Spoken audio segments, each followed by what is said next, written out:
Stanley Wulf with Speaking About Israel, Part 2.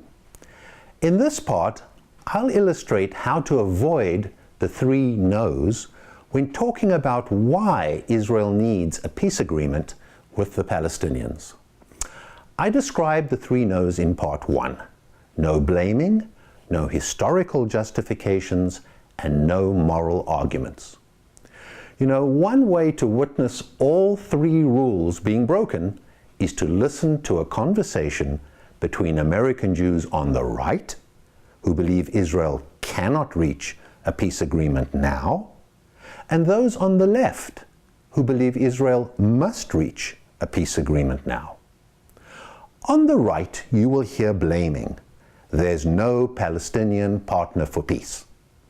And historical justifications. The Palestinians have walked away from peace every time. And moral arguments.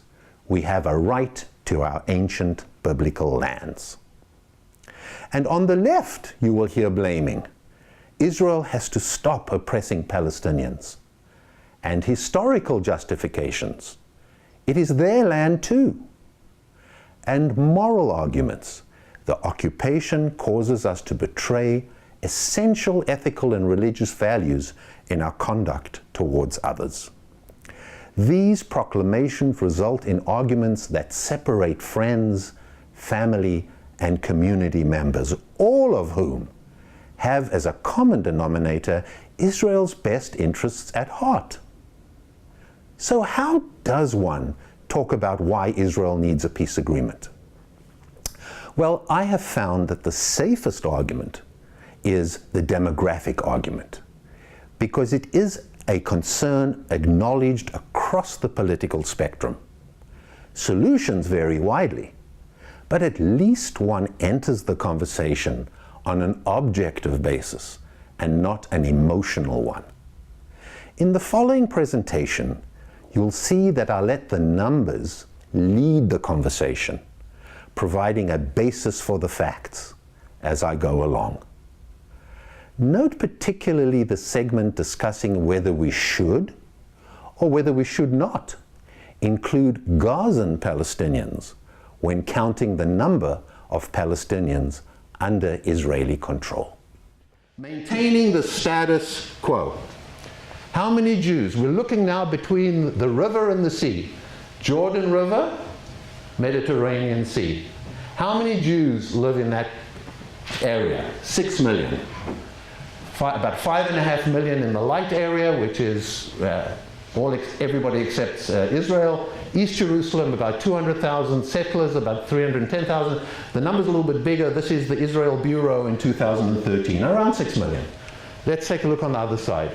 Arabs. 20% of the Israeli population or Israeli Arabs, about 1.6 million. West Bank Palestinians, 2.7 million. Gaza Palestinians, 1.7 million, for a total of 6.1 million. Now, don't jump out of your seats.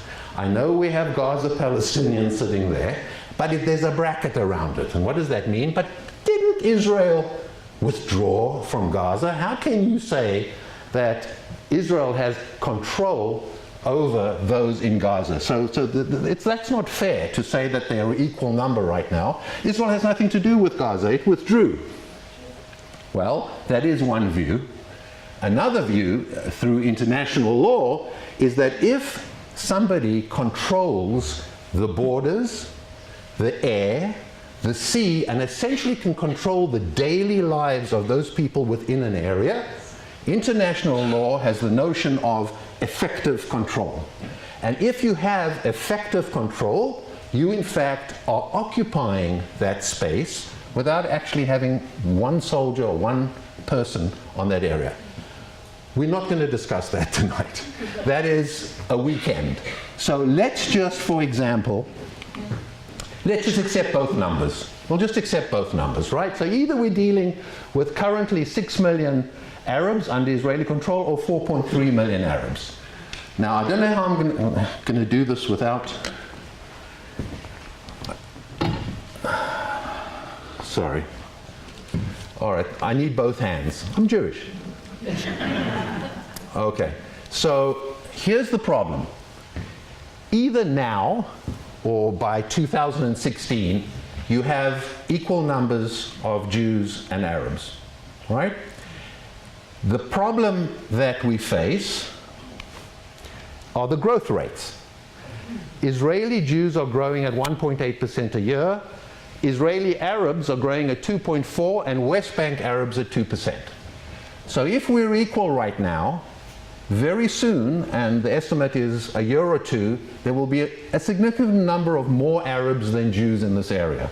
If you believe the second number, so we're being fair in terms of the extremes, a decade or two, one generation, with this continuing, you will have more Arabs than Jews. What does that mean? Israel was established on two basic principles. The first one is that Israel would be Jewish, and the second one would be that Israel would be democratic. Now, when you're faced with a situation that you have less Jews than Arabs in an area, what are the solutions to this problem? One of the solutions is that you uphold the democratic nature, and in fact, they're on the extreme left of the political spectrum, really extreme left of the political spectrum, you have those who propose a one-state solution. That is, that this whole place becomes one state, one person, one vote, and the chips will fall where they may. If the Arabs vote more than the Jews, then they control the area, right? That's one possibility, and clearly, in my mind and most people's minds, at least it takes away one of the founding principles of the State of Israel. Now let's move to the right. And it's not only the extreme right, but it's a lot of the right. What do they say? How do they solve this problem? Well, most on the right wish that we should not give up the West Bank, Judea and Samaria. We should annex that area, but what's going to happen with this stuff? Well, one way to do that, and it's if you unpeel the onion, you will find it at the bottom of every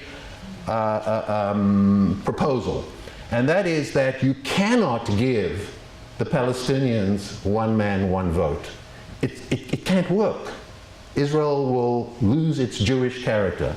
So what you need to do is create enclaves of Palestinian areas, and there are those. In fact, if you know the Oslo agreements, there's Area A and Area B, where there are a lot of, like in Ramallah, a lot of Palestinians, and you would be able to give those Palestinians control, administrative control of those areas, not a country, not Palestine, and not sovereignty, but below that.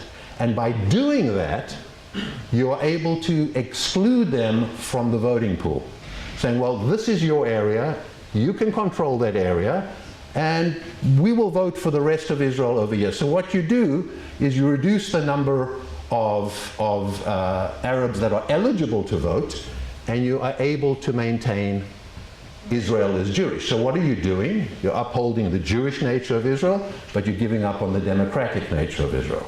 So that's opposite to the left.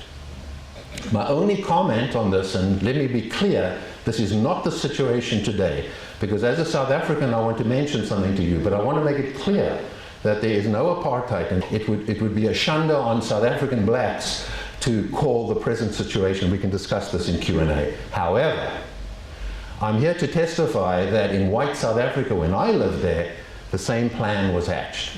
They were called Bantustans.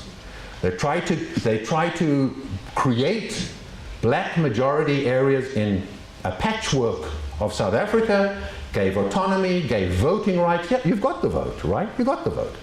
Voting rights, but they didn't vote within South Africa. And I'm here to testify that it doesn't work.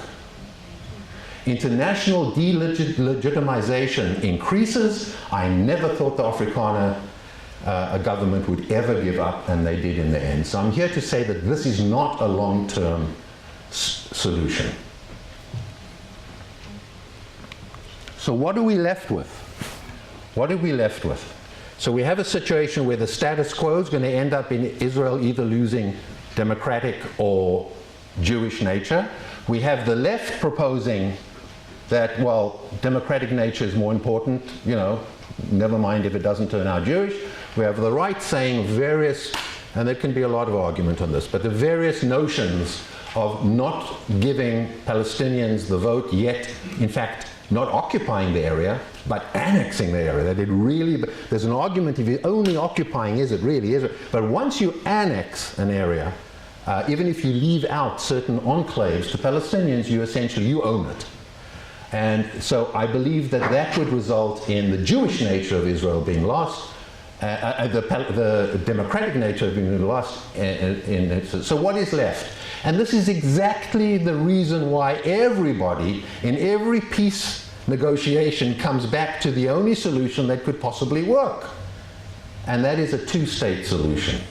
I know someday it'll all turn around, 'cause all my life